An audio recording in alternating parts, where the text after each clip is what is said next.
आसमान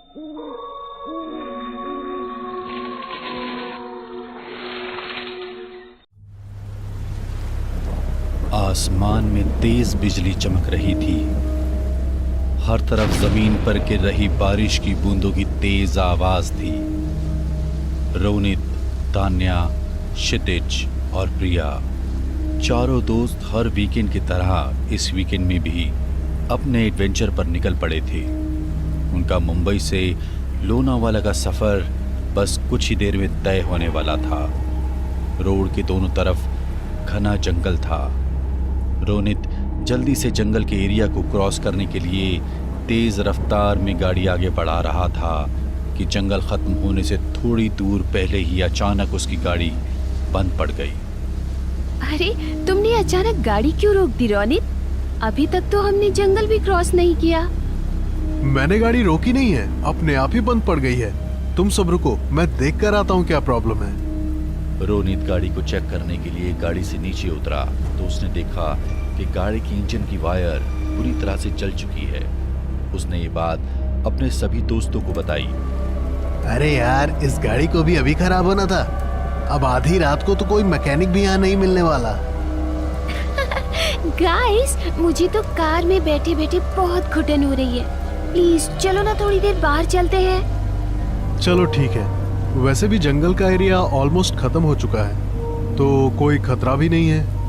तान्या के कहने पर अब सभी अपने हाथों में छतरी लिए कार से निकले और भारी बारिश में नेचर को एंजॉय करते हुए आगे बढ़ने लगे।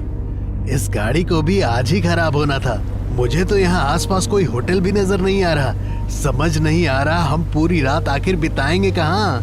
मुझे पता है आज की रात हम कहाँ बिताएंगे। क्या मतलब? अरे वो देखो, सामने वो विला। जरूर वहाँ कोई होगा। अगर हम उनसे रिक्वेस्ट करेंगे तो शायद वो एक रात के लिए हमें अपना विला रुकने के लिए दे दे। इतना कहकर वो सभी उस विला की ओर बढ़े और विला के पास जाकर उन्होंने विला की डोरबेल को बजाया। हेलो, कोई अंदर है? रोहित के इतना कहते ही अचानक उन्हें पीछे से एक आवाज सुनाई दी। लगता है तुम लोगों को अपनी जान प्यारी नहीं है जो इतनी रात पर यहाँ आए हो। अभी भी समय है, चले जाओ यहाँ से, वरना तुम में से कोई नहीं बचेगा। तुम चारों का भी वही हाल होगा जो उन सबका हुआ था। किनका हाल? क्या हुआ था यहाँ? तुम्हें जितना कह रहा हूँ उतना सुनो। चले जाओ यहाँ से, नहीं तो मारे जाओगे। अरे यार, हर पुरानी हवेली के पास इस जैसा एक बुड्ढा फिक्स होता है। तुम इनकी बातों पर ज्यादा ध्यान मत दो। क्षितिज के इतना कहते ही अचानक अंदर से दरवाजा खुलने की आवाज आती है और एक बहुत ही खूबसूरत लड़की दरवाजे को खोलती है। फाइनली आपने दरवाजा खोला। Thank you so much. हाँ, लगता है आपकी गाड़ी भी खराब हो गई है और आप मदद के लिए मेरे पास आए हैं। आपको कैसे पता? कुछ नहीं, बस अक्सर ही यहाँ लोगों की गाड़ियाँ अचानक खराब हो जाती हैं और वो मदद के लिए मेरे पास आ जाते हैं। आइए, आप सभी अंदर आ जाइए। वो चारों अंदर जाने ही वाले थे कि तभी उस लड़की की नजर उस बूढ़े आदमी पर पड़ी और वो बड़े ही भयानक तरीके से उस बूढ़े आदमी को घूर रही थी। आप फिर यहाँ आ गए। मैंने कितनी बार कहा है कि आप देर रात को यहाँ मत घूमा कीजिए और अपने घर पर रहा कीजिए। उस लड़की की बात सुनकर वो बूढ़ा आदमी बिना कुछ कहे वहां से चला गया और वो चारों उस लड़की के साथ घर के अंदर दाखिल हो गए। तभी उस लड़की ने कहा, यहाँ ग्राउंड फ्लोर पर एक कमरा है। लड़कियों को शायद ग्राउंड फ्लोर पर सोने में दिक्कत हो सकती है, इसलिए आप दोनों ग्राउंड फ्लोर वाले रूम में सो जाइए और आप दोनों मेरे साथ फर्स्ट फ्लोर पर चलिए। मैं आप दोनों को आपका रूम दिखा देती हूँ। इतना कहकर वो तानिया और प्रिया को फर्स्ट फ्लोर का रूम दिखाकर वहां से चली गई। कुछ देर बाद तान्या तो गहरी नींद में सो गई, लेकिन प्रिया को वहां कुछ बेचैनी महसूस हो रही थी, इसलिए उसे वहां ठीक सी नींद नहीं आ रही थी। तभी उसे महसूस हुआ मानो कोई बहुत दबी सी आवाज में उसका नाम पुकार रहा हो। प्रिया, उठो, मेरे पास आओ। उस दबी सी आवाज को सुनकर प्रिया घबरा कर अचानक अपने बिस्तर से उठ गई। डर के मारे उसका गला सूख चुका था। उसने बिस्तर के साइड पर रखी टेबल पर पानी पीने के लिए जैसे ही गिलास उठाया तो वो खाली था, इसलिए वो पानी लेने के लिए बाहर की तरफ जाने लगी। वो अपने कमरे से बाहर निकली ही थी कि तभी किसी अदृश्य शक्ति ने उसके पैरों को जोर से खींचा और वो मुंह के बल बुरी तरह से जमीन पर गिर पड़ी और वो अदृश्य शक्ति उसे बुरी तरह घसीट कर अपने साथ ले गई। प्रिया बहुत बुरी तरह चीखने लगी कि तभी प्रिया की चीखने की आवाज तान्या के कानों में पड़ी और वो अचानक से हड़बड़ा कर उठ गई। उसने उठकर कमरे में हर जगह प्रिया को ढूंढा, लेकिन प्रिया उसे कहीं नहीं मिली। प्रिया, प्रिया, देखो मुझे बहुत डर लग रहा है। अगर तुम कोई प्रैंक कर रही हो तो प्लीज ऐसा मत करो।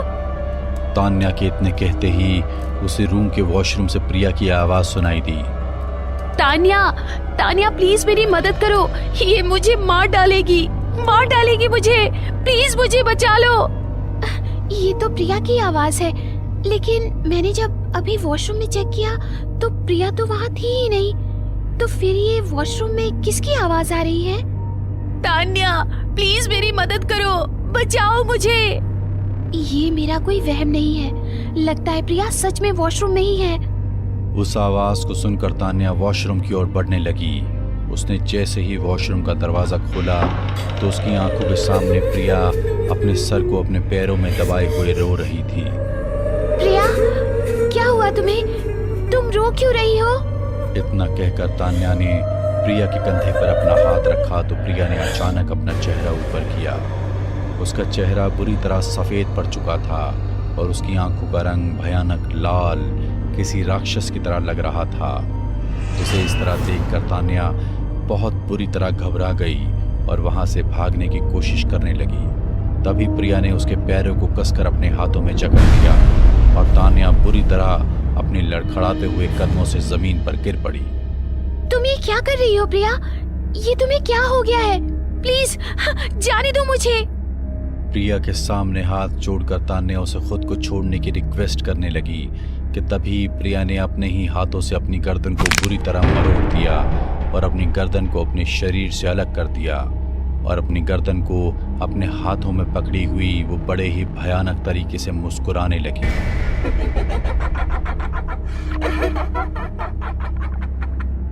तान्या का अब डर के मारे बुरा हाल हो चुका था। तभी अपने हाथों में अपनी गर्दन पकड़ी हुई प्रिया तान्या की तरफ बढ़ने लगी। तभी तान्या ने खुद को बचाने के लिए प्रिया को एक जोरदार धक्का मारा और वो जाकर सीधी वॉशरूम की दीवार से टकरा गई और उसके हाथों से उसका सर छूटकर वॉशरूम के फ्लोर पर गिर पड़ा और वॉशरूम का फ्लोर और सभी दीवारें प्रिया के खून के छींटों से भर गई। आगे की कहानी जल्दी आ रही है आपके अपने चैनल अनकहे किस्से पर। देखने के लिए हमारे चैनल को सब्सक्राइब करें और जुड़े रहिए हमारे साथ।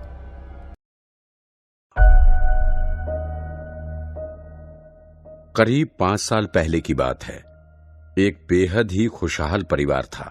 परिवार में माता लता, पिता सुधाकर, बेटा ऋषि और बेटी कविता थी। पिछले कुछ महीनों से घर में कुछ भी सही नहीं चल रहा था।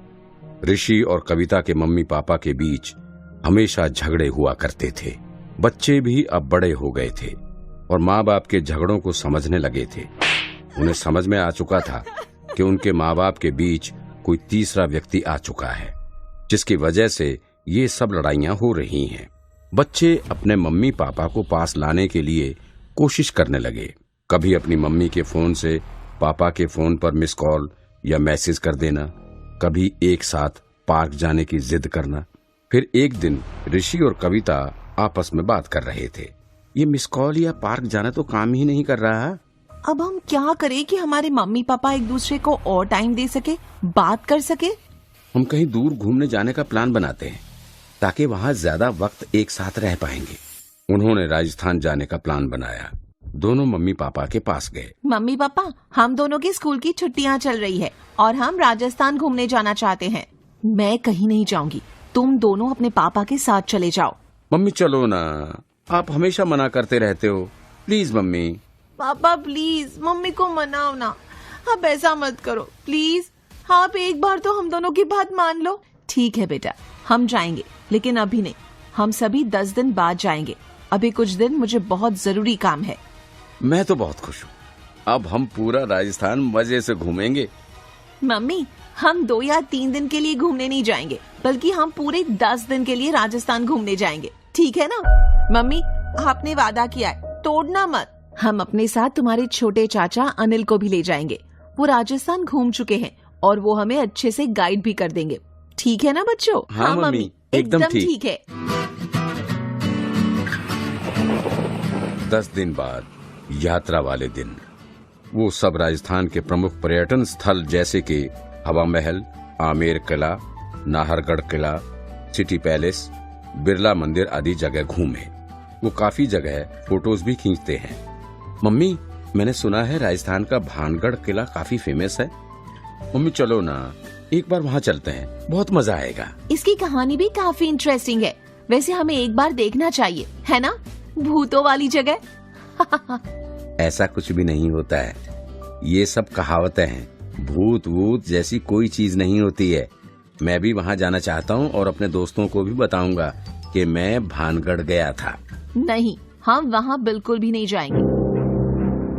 तुम आजकल बहुत ज्यादा शैतान हो गए हो। चुप रहो। मम्मी, आजकल आप हमारी बिल्कुल भी बात नहीं सुनती हैं। आप बिल्कुल बदल गई हैं। हम बार बार राजस्थान में थोड़ी ना आएंगे। चाचा समझाओ ना मम्मी को। देख लो भाभी, बच्चे जिद कर रहे हैं तो चल लेते हैं। क्यों सुधाकर भैया, आप क्या कहते हो? इतना कहते ही ऋषि रोने लगा और लता को ना चाहते हुए भी उसकी बात माननी पड़ी। लेकिन सुधाकर बिल्कुल शांत था, कुछ भी नहीं बोल रहा था। अरे बच्चे ही तो है, चलो मन रखने के लिए दूर से ही देख आते हैं। ठीक है, हम वहाँ जाएंगे, लेकिन हम बाहर से ही देखेंगे। हम उसके अंदर बिल्कुल नहीं जाएंगे। ठीक है बेटा? ठीक है मम्मी, आप जैसा कहेंगे हम वैसा ही करेंगे। और सभी लोग भानगढ़ किला पहुंचते हैं। लता एक छोटा सा शीशा निकालकर अपने होठों पर लिपस्टिक लगा रही होती है और सुधाकर उसके पीछे खड़ा होता है। अचानक उसे शीशे में सुधाकर का भयानक भूतिया चेहरा दिखता है। उसके हाथ से शीशा गिर जाता है।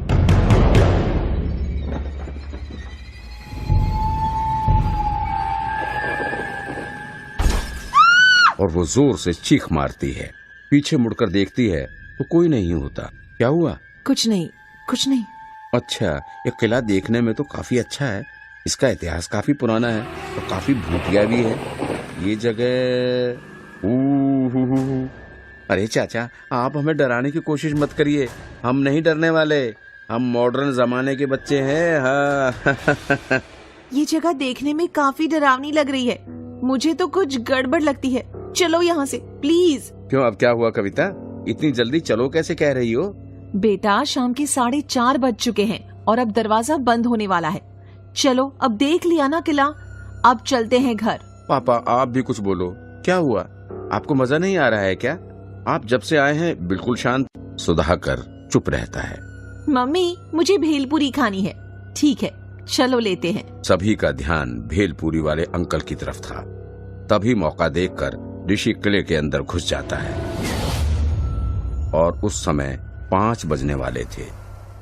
भेलपूरी वाला लता को भेलपूरी पकड़ाने लगता है तो एक बड़े नाखूनों वाला बड़ा दानव जैसा हाथ लता की बाजू पकड़ लेता है। लता फिर से चीख मारती है। क्या हुआ आपको? बार बार चीख क्यों मार रहे हो? किले के पास भूत दिखाई दे रहे हैं क्या? कुछ नहीं, मुझे ऐसा लगा किसी ने मेरा हाथ पकड़ा हो। मम्मी देखो, भैया अंदर जा रहा है और पापा भी उसके पीछे पीछे गए हैं। कैसे पिता है ये एक बच्चे को नहीं रोक पा रहे हैं। अनिल, अनिल जल्दी चलो। ऋषि किले के अंदर पहुंचता है। वाह, कितनी खूबसूरत जगह है ये। तभी उसके सामने से एक काला साया निकल कर जाता है। तभी सुधाकर वहां पहुंच जाता है। पापा, आप भी मेरे पीछे पीछे आ गए?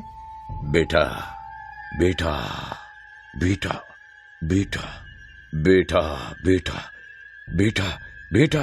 पापा, आपको क्या हो गया? आप एक ही बात बार बार क्यों दोहरा रहे हो? पापा बोलो, बोलो पापा। अचानक से सुधाकर का सिर पूरा उल्टा घूम जाता है और आंखों का रंग बिल्कुल पीला हो जाता है। हाथ टेढ़े हो जाते हैं और पैर बिल्कुल उल्टे हो जाते हैं। वो किसी दानव जैसा भयानक दिख रहा था। सुधाकर ने ऋषि को कसकर पकड़ लिया। ऋषि चिल्लाता है, पापा पापा पापा, ये आप नहीं है, छोड़ो मुझे, छोड़ो मुझे, जाने दो, जाने दो। सुधाकर जोर से हंसते हुए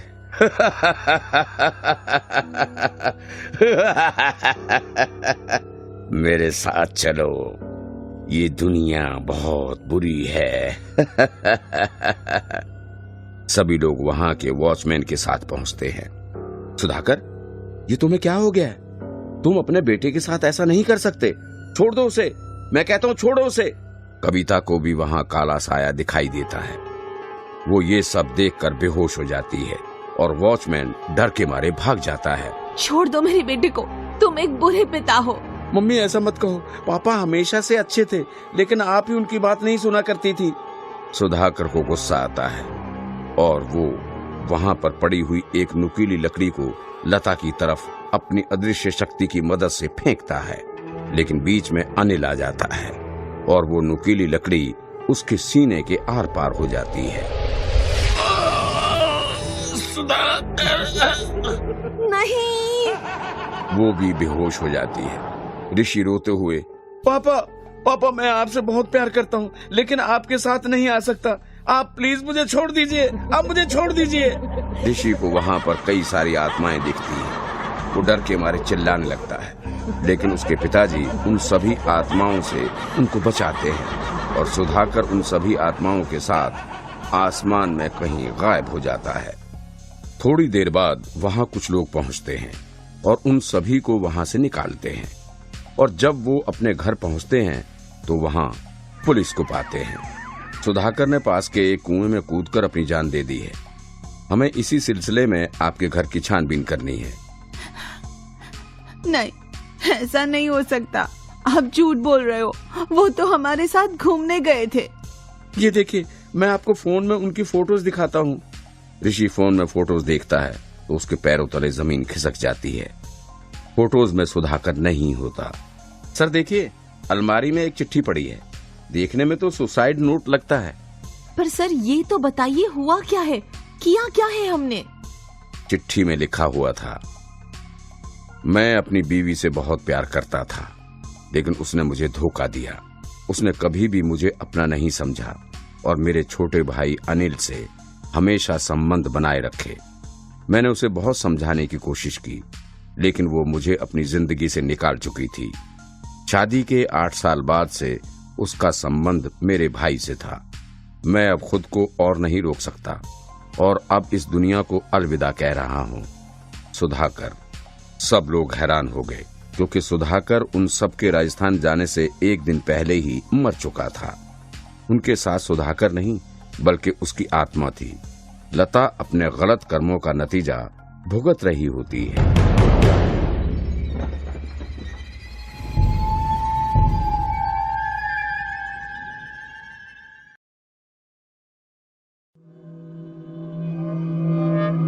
टीवी रिपोर्टर।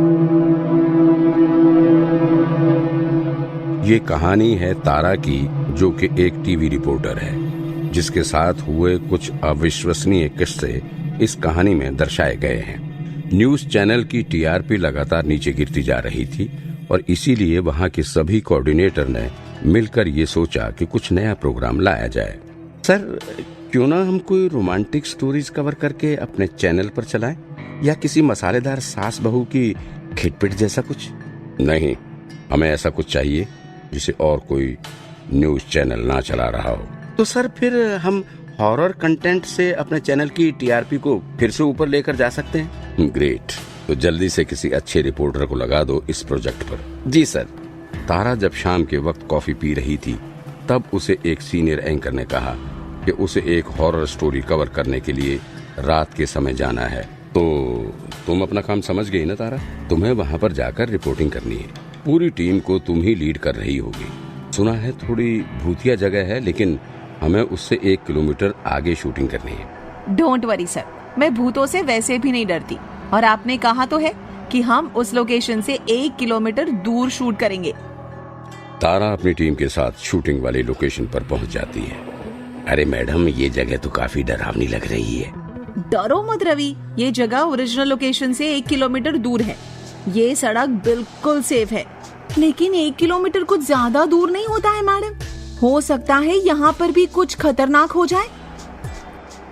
अरे डोंट वरी शिवानी, हर चीज मुझे विनोद सर ने बता दी है। यहाँ पर कोई प्रॉब्लम नहीं आएगी। तारा अपने बाकी 4 क्रू मेंबर्स के साथ वहां पर शूट करना शुरू कर देती है और नकली एटमॉस्फेयर बनाकर ऐसा बताती है जैसे कि ये जगह सच में बहुत डरावनी है। सारी शूटिंग कंप्लीट हो जाने के बाद शूटिंग तो बहुत शानदार रही मैडम, आप चाहें तो देख सकते हैं। नहीं, मुझे पता है शूटिंग अच्छी हुई है, मुझे नहीं देखना अभी। हो सकता है ये स्टोरी हमारे चैनल की टीआरपी को बढ़ा दे मैडम। हाँ, काफी हॉरर है इसमें। तभी एक क्रू मेंबर को परेशान होता देखकर तारा कहती है, क्या हुआ प्रतीक, तुम इतने परेशान क्यों लग रहे हो? मैडम, शूटिंग तो बहुत अच्छी हुई है, लेकिन आपको नहीं लगता कि लोग जो इस जगह के आसपास रहते हैं उन्हें पता चल जाएगा कि ये जगह वो जगह नहीं है? मेरा मतलब ये है कि दिन में जो भी लोग उस जगह से निकलते होंगे वो तो पहचान ही जाएंगे ना कि ये जगह अलग है। तुम सही कह रहे हो प्रतीक, इसलिए हमें कुछ सीन रियल लोकेशन के भी शूट करने चाहिए। नहीं मैडम जी, आप कैसी बात कर रही हैं? वहाँ पर इस अंधेरी रात में कौन जाएगा? डोंट वरी, मैं भूतों से नहीं डरती। मुझे तो विनोद सर ने कहा था, इसलिए मैं रियल लोकेशन पर नहीं गई थी। लेकिन प्रतीक की बात भी सही है, तुम लोग सब यहीं रहो, मैं और प्रतीक जाते हैं और रियल लोकेशन की 1 मिनट की वीडियो बनाकर आते हैं, ताकि लोगों को पता चले कि पूरा वीडियो असली है। प्रतीक और तारा लोकेशन पर एक बाइक पर बैठकर चले जाते हैं, लेकिन वहां पहुंचते ही वो लोग देखते हैं कि जैसा एटमॉस्फेयर उन लोगों ने वहां पर बनाया था, ठीक वैसा ही एटमॉस्फेयर यहाँ पर अपने आप बना हुआ था। मौसम बिल्कुल साफ था, लेकिन फिर भी सड़क के चारों तरफ कोहरा छाया हुआ था और साफ साफ कुछ भी नहीं दिखाई दे रहा था। अचानक से तेज हवाएं चलने लगी। यहाँ पर तो मैडम कुछ भी दिखाई नहीं दे रहा है, ऐसे में हम लोग कैसे वीडियो शूट करेंगे? एक काम करते हैं, मैं रोड के साइड वाला वीडियो शूट कर देती हूँ, तुम रोड के उस साइड वाला शूट कर देना। कुछ ना कुछ तो कैमरे में रिकॉर्ड हो ही जाएगा। तारा रोड के साइड का वीडियो बनाने लगती है और प्रतीक रोड के दूसरे साइड जाकर वीडियो बनाने लग जाता है। तारा एक छोटा सा वीडियो बना लेती है। वीडियो बनाने के बाद तारा जब उस क्लिप को देखती है तो हैरान हो जाती है, क्योंकि वीडियो में कुछ भी रिकॉर्ड नहीं हुआ होता। ये कैसे हो सकता है? मैंने अभी तो खुद पूरी वीडियो अच्छे से रिकॉर्ड की थी। तारा फिर प्रतीक की बनी वीडियो देखने का वेट करने लगती है, लेकिन प्रतीक नहीं आता। वो प्रतीक को कॉल करती है, लेकिन फिर भी प्रतीक फोन नहीं उठाता। तब तारा रोड के उस तरफ धुएं में से होते हुए जाती है तो देखती है कि प्रतीक अपना सर नीचे किए एक खंबे के सहारे खड़ा हुआ है। यहाँ क्या कर रहे हो प्रतीक? चलो यहाँ से। प्रतीक तारा की बात का कोई जवाब नहीं देता तो तारा उसके पास जाकर उसके कंधे पर हाथ रखकर उसे दोबारा बुलाती है। तभी प्रतीक अपना सर उल्टा करके तारा की तरफ देखता है। उसकी आंखें बिल्कुल लाल हो चुकी थीं और वो पागलों की तरह जोर जोर से हंसने लगता है। तारा उसे देखकर डर जाती है और भागती है। वो जाकर बाइक चालू करने की कोशिश करती है, लेकिन वो चालू नहीं होती। तभी एक पत्थर तारा के हाथ में आकर लगता है और उसके हाथ से खून निकलने लगता है। वो डर जाती है और वापस दौड़कर अपने साथियों के पास पहुंच जाती है। तारा को इतना घबराया हुआ और घायल देखकर उसके साथ वाले समझ जाते हैं कि प्रतीक के साथ कुछ न कुछ गड़बड़ हुई है, लेकिन वहां पर जाकर उसे वापस लाने की किसी में हिम्मत नहीं थी। वो लोग वहां से वापस आ जाते हैं। तारा शूटिंग करके वो क्लिप अपने ऑफिस में जमा करा देती है, जिसका ट्रेलर बनाकर चैनल पर चलाया जाता है। एक्सीलेंट वर्क तारा, तुमने बहुत ही शानदार शूटिंग की है, बिल्कुल रियल लग रहा है। हाँ सर, लेकिन हमारे क्रू मेंबर प्रतीक की मौत हो गई है। आज के खबर में न्यूज आई है, सुनकर बहुत दुख हुआ। जो हो गया सो हो गया। तुम लोगों को मैंने वैसे भी मना किया था वहां पर जाने के लिए। तारा अपने घर वापस आ जाती है और सो जाती है। तब उसे नींद में प्रतीक का वही चेहरा दिखाई देता है और वो डर के जाग जाती है। उसका चेहरा पूरा पसीना पसीना हो चुका था और वो देखती है तो उसका हाथ अभी भी घाव की वजह से दर्द कर रहा था। वो अपना फोन देखती है तो देखकर चौंक जाती है, क्योंकि प्रतीक ने उसे 5 मिनट पहले एक वीडियो सेंड किया था जो कि उसी लोकेशन का था। वीडियो में देखती है कि कैसे एक हाथ आता है और वो प्रतीक का गला घोंटकर उसे वहीं मार देता है। तब उसे याद आता है कि अखबार में लिखा था कि पुलिस को प्रतीक का फोन नहीं मिला था। फोन पर भेजी गई क्लिप एक बार देखने के बाद खुद ब खुद ही डिलीट हो गई थी। तारा ये बात अपने साथियों को फोन करके बताती है, लेकिन कोई भी उसकी बात का विश्वास नहीं करता। सबको लगता है कि वो सपने देख रही थी। अगली सुबह तारा उसी रोड पर प्रतीक का फोन ढूंढने की कोशिश करती है, लेकिन उसे उसका फोन नहीं मिलता। लेकिन कॉल करने पर प्रतीक उसका फोन उठा लेता है और उसे रात के समय उसी जगह पर आने के लिए कहता है। तारा डर जाती है और वो अपने घर आ जाती है, लेकिन तारा के मन में वो वीडियो वापस लाने का जुनून सवार हो गया था। मुझे वहां जाकर वो फोन लाना ही होगा, तभी सब लोग मेरी बात का विश्वास करेंगे और उसी फोन से प्रतीक की मौत का पता लगाया जा सकता है। तारा वापस रात में उस जगह पर जाती है तो उसे प्रतीक का फोन झाड़ियों में एक पत्थर के पीछे फेंका हुआ मिल जाता है, जिसमें एक वीडियो चालू होता है। उस वीडियो में प्रतीक एक चाकू लेकर उसके पीछे से आकर उसकी गर्दन काट देता है। तारा उसे देखकर बहुत डर जाती है और फेसबुक पर लाइव रिकॉर्डिंग शुरू कर देती है। गाइस, मैं अभी उसी जगह पर हूँ जहाँ प्रतीक को मारा गया था और ये देखिए, मैंने उसका फोन भी ढूंढ निकाला है और इस फोन में कुछ ऐसे वीडियोस हैं जिसे देखकर आप सभी के होश उड़ जाएंगे, जो सब मैंने खुद अपनी आंखों से देखा है। अब मैं वही सब कुछ इस फोन के द्वारा आप सबको भी दिखाना चाहती हूँ। मैं ये फोन लेकर अभी हमारे चैनल जा रही हूँ, जहाँ से आप सभी को ये सारी वीडियोस दिखाई जा सके। तभी उसके सामने प्रतीक आ जाता है। उसके चैनल वाले ये सब लाइव देख रहे होते हैं, लेकिन उन्हें प्रतीक नहीं दिखाई देता। धीरे धीरे वहां पर कोहरा बढ़ता जाता है और कैमरे में कुछ भी नजर नहीं आता। एक जोर से चीख सुनाई देती है और जब वीडियो में कोहरा धीरे धीरे हटना शुरू होता है तो नीचे पड़ी दिखाई देती है तारा की लाश, जिसका गला किसी तेज धारदार हथियार से काटकर उसकी हत्या कर दी गई होती है।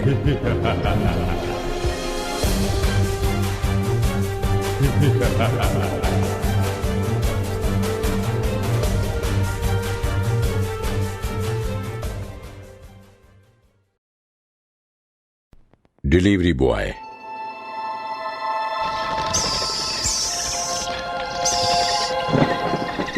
बहुत तेज बिजली चमक रही थी। रात के समय मौसम बहुत ही भयानक हो चुका था। प्रताप टीवी देख रहा था और अचानक से उसके घर की घंटी बजती है। प्रताप उठकर दरवाजा खोलता है तो देखता है एक आदमी पिज्जा अपने हाथ में लेकर खड़ा हुआ होता है। उसने अपना सर नीचे किया हुआ होता है। प्रताप अपने पर्स से पैसे निकालता है। तभी वो डिलीवरी बॉय कहता है, आज अपना ऑर्डर कैंसिल नहीं करोगे? आज भी तो सिर्फ 5 मिनट पहले ही आया है। प्रताप को बात समझ में नहीं आती। क्या बकवास कर रहे हो? वो डिलीवरी बॉय अपना सर ऊपर करके प्रताप की तरफ देखता है तो प्रताप डर के मारे कांपने लगता है, क्योंकि उस आदमी की एक आंख थी ही नहीं और दूसरी आंख लाल रंग की थी और उसका चेहरा बहुत ही डरावना दिख रहा था। तभी वो डिलीवरी बॉय प्रताप का सर अपने दोनों हाथ से पकड़ता है और उसके सर को उल्टा घुमा देता है और उसे अंधेरे में धक्का दे देता है। उसके बाद वो लड़का जोर जोर से हंसने लगता है। उसी रात पिज्जा डी नाम की एक दुकान का मालिक डॉक्टर के पास जाता है और उससे कहता है, संतोष भाई, मेरी कुछ मदद कर। मुझे समझ में नहीं आ रहा है कि मुझे क्या हो रहा है। मेरा धंधा धीरे धीरे बैठा जा रहा है। टेंशन मत ले, तेरी सारी परेशानियों का हल मेरे पास है। बात यह है कि तुझे आधी सच्चाई पता है, इसीलिए तू इतना परेशान है। पूरी सच्चाई पता चलेगी तो सब समझ जाएगा। संतोष उसे 2 महीने पहले की घटना के बारे में बताता है। सिद्धार्थ तरुण के ऑफिस में जाता है और डिलीवरी बॉय के लिए जो भी चीजें चाहिए होती हैं वो सारी खूबियां सिद्धार्थ में तरुण देखता है। तुम एक बहुत ईमानदार आदमी हो। अरे सर, ये तो आपका बड़प्पन है। मेरा काम मैं ईमानदारी से करता हूँ। आप और कस्टमर सेटिस्फाई हो जाते हैं, इससे ज्यादा मैं क्या चाह सकता हूँ। सिद्धार्थ तरुण के ऑफिस से बाहर आता है और कैलाश उसे सारा काम समझा देता है। सिद्धार्थ अपनी स्कूटी पर पिज्जा का ऑर्डर लेकर जाता है और सारे ऑर्डर टाइम पर डिलीवर करके वापस आ जाता है। तरुण देखता है कि जितने भी ऑर्डर सिद्धार्थ के द्वारा दिए गए हैं सब पर 5 स्टार की रेटिंग आई है। ये देखकर वो बहुत खुश हो जाता है और कुछ ही दिनों बाद तरुण अपने स्टाफ के लोगों को पार्टी देता है, जिसमें कैलाश जरूरत से ज्यादा शराब पी लेता है और तरुण से उसकी बहसबाजी हो जाती है। सिद्धार्थ कैलाश को पार्टी से बाहर लेकर आता है और उसे समझाता है। क्या हुआ कैलाश भाई, क्यों इतना तमाशा कर रहे हो? तो चुप कर, तेरी वजह से ये सब मुझे देखना पड़ रहा है। अरे काम करने की एक लिमिट होती है। अब तू अगर मशीन की तरह काम कर सकता है, इसका मतलब ये तो नहीं कि बाकी सारे लोग भी कर सकते हैं। देख लेना बेटा, इसका अंजाम अच्छा नहीं होगा। इतना कहकर कैलाश वहाँ से चला जाता है। अगले दिन तरुण के ऑफिस में सिद्धार्थ को बुलाया जाता है। सुनो सिद्धार्थ, आज रात 9 बजे एक बहुत ही बड़ा ऑर्डर है। 250 पिज्जा का ऑर्डर आया है, क्या तुम ले जा पाओगे? बिल्कुल सर, यही तो मेरा काम है। लेकिन देखो, वो बहुत बड़ी पार्टी है। उन्होंने खास तौर पर कहा है कि 9 बजे से 1 मिनट भी लेट नहीं होना चाहिए। इसलिए मैं पूरा दारोमदार तुम्हारे ऊपर सौंपता हूँ। मेरा रिकॉर्ड रहा है सर, आज तक मैंने एक भी डिलीवरी लेट नहीं पहुंचाई है। आप टेंशन मत लीजिए। सिद्धार्थ बाहर निकलकर अपनी खुशी बाकी डिलीवरी बॉयज के साथ बांटने लगता है। वहीं पर कैलाश भी बैठा हुआ था।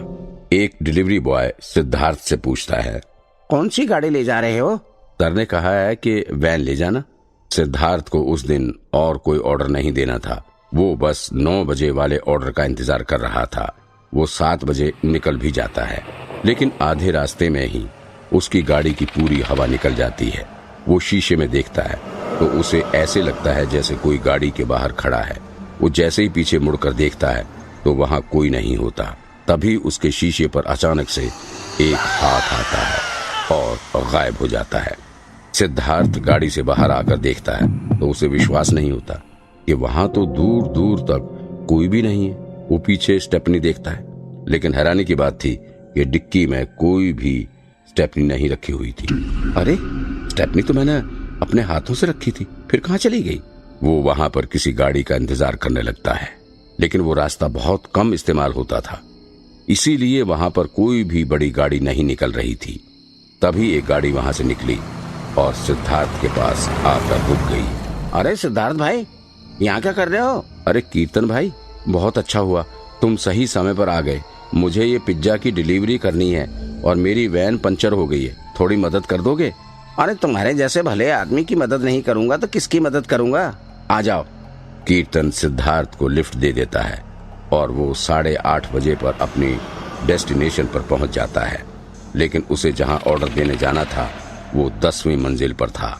लिफ्ट काम नहीं कर रही थी, लेकिन फिर अचानक से वो लिफ्ट ठीक हो जाती है और उसकी लाइट्स ऑन हो जाती है। सिद्धार्थ खुश हो जाता है और लिफ्ट में पिज्जा रखकर 10वें फ्लोर का बटन दबाता है। लिफ्ट 10वें फ्लोर की ओर जाने लगती है, पर तभी लिफ्ट की लाइट्स ऑन ऑफ होने लगती है और लिफ्ट जोर जोर से हिलने लगती है। सिद्धार्थ बहुत डर जाता है और लिफ्ट को रोकने के लिए तेज तेज बटन दबाने लगता है, जिससे वो किसी तरह लिफ्ट रुक जाती है और सिद्धार्थ उस लिफ्ट से बाहर निकल आता है। बाहर निकलते ही सिद्धार्थ देखता है कि वो अभी 7वें फ्लोर तक ही पहुंचा है। सीढ़ियों पर अजीब सा सन्नाटा फैला हुआ था, मानो कोई उसे देख रहा हो। इसके बावजूद भी सिद्धार्थ ने 5 मिनट के अंदर पूरा ऑर्डर ऊपर तक पहुंचा दिया और जैसे ही वो डोर बेल बजाने वाला होता है, उसे किसी अजीब सी चीज का एहसास होता है, जैसे उसे फिर से कोई देख रहा हो। तभी वो पीछे घूमता है और देखता है एक काली बिल्ली को, जो उसके ऊपर झपट्टा मारती है, लेकिन वो उसे अपने से दूर कर देता है। वो पूरा पसीने में तर हो गया था। फिर वो खड़ा होता है डोर बेल दबाने के लिए। उसे मैसेज आता है कि ऑर्डर कैंसिल हो चुका है। सिद्धार्थ, ये क्या?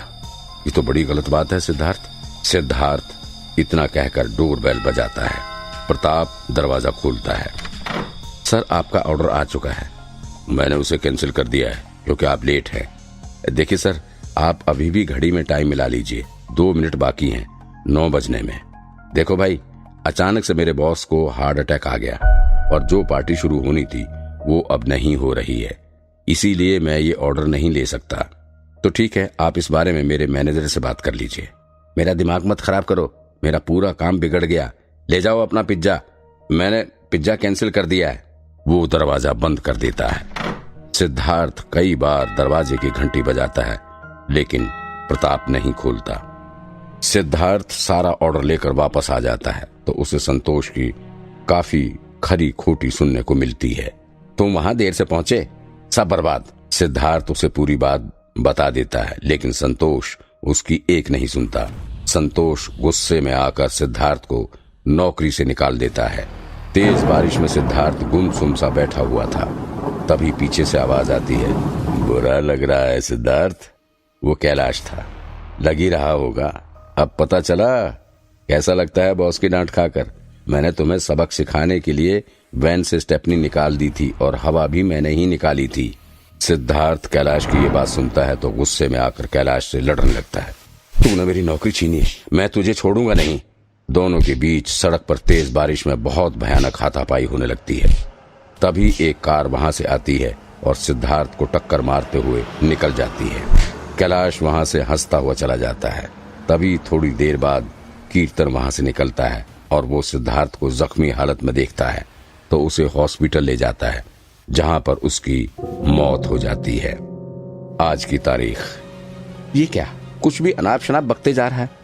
और ये बता, तुझे इतना सब कुछ कैसे पता है? इसकी किसी ने फिल्म तो बनाई नहीं होगी जो तुझे एक एक बात इतने सटीक तरीके से पता है।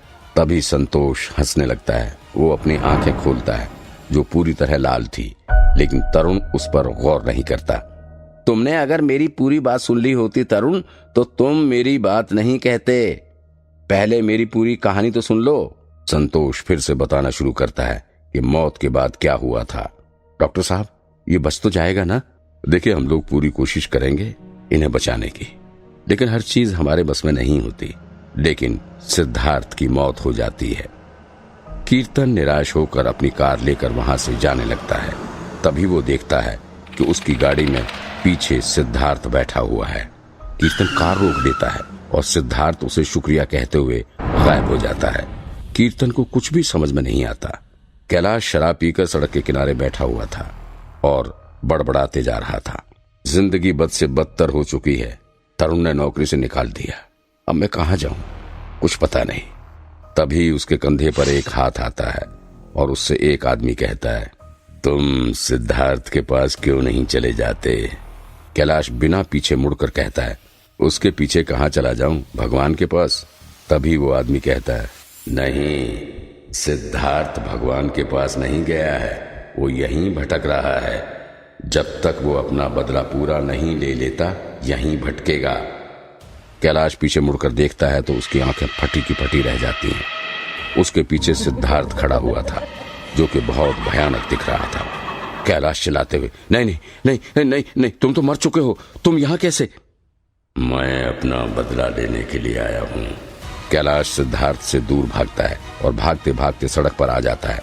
तभी सिद्धार्थ उसके सामने आ जाता है और उसे हवा में उड़ाकर सड़क पर तेज रफ्तार से आ रहे ट्रक के सामने फेंक देता है। ऐसे वो कैलाश को मौत के घाट उतार देता है और उससे अपनी मौत का बदला ले लेता है। तभी सिद्धार्थ तरुण के ऑफिस में जाता है और देखता है कि तरुण बहुत परेशान बैठा है। तभी एक फोन आता है और वही आदमी रात के समय ऑर्डर करता है, जिसकी वजह से सिद्धार्थ की नौकरी गई थी। जो डिलीवरी बॉय प्रताप का ऑर्डर लेकर जा रहा था, उसी डिलीवरी बॉय के सामने सिद्धार्थ आ जाता है और उसे देखकर वो बेहोश हो जाता है। तभी सिद्धार्थ कैलाश के शरीर में घुस जाता है और डिलीवरी का ऑर्डर खुद लेकर वहां पहुंच जाता है और दरवाजा खोलते ही प्रताप को मौत के घाट उतार देता है और कैलाश के शरीर को भी छोड़ देता है। आज का दिन। पूरी तरह पागल हो गया क्या तू? क्या कुछ भी मनगढ़ंत बढ़ाया जा रहा है? मैं कुछ भी झूठ नहीं बोल रहा हूँ तरुण, क्योंकि ये सब मैंने खुद महसूस किया है। इतना कहते ही सिद्धार्थ की आत्मा तरुण के सामने आ जाती है, जो कि डॉक्टर संतोष के शरीर में घुसी हुई थी। तरुण डर जाता है। घबराइए मत सर, मैंने आपको अपनी कहानी इसलिए बताई ताकि आपको सच्चाई के बारे में पता चल सके और अब आप अपने कर्मचारियों को बता सकते हैं। कि अभी तक जो कुछ भी हुआ वो मेरी आत्मा कर रही थी और अब उन्हें डरने की जरूरत नहीं है। आपका काम फिर से पहले की तरह चलने लगेगा। इतना कहकर सिद्धार्थ की आत्मा गायब हो जाती है। संतोष उठता है और पूछता है, अरे तरुण, तू कब आया? लगता है मेरी नींद लग गई थी।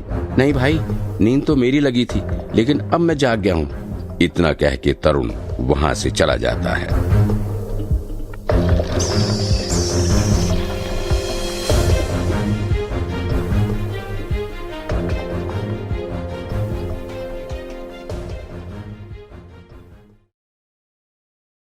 उम्मीद है दोस्तों आपको आज की कहानी बहुत पसंद आई होगी। ऐसी और हॉरर स्टोरीज के लिए हमारे चैनल को सब्सक्राइब करें और बेल आइकॉन का बटन दबाना ना भूलें। और अगर आप अपनी कहानी हमारे साथ शेयर करना चाहते हैं तो हमें ईमेल जरूर करें।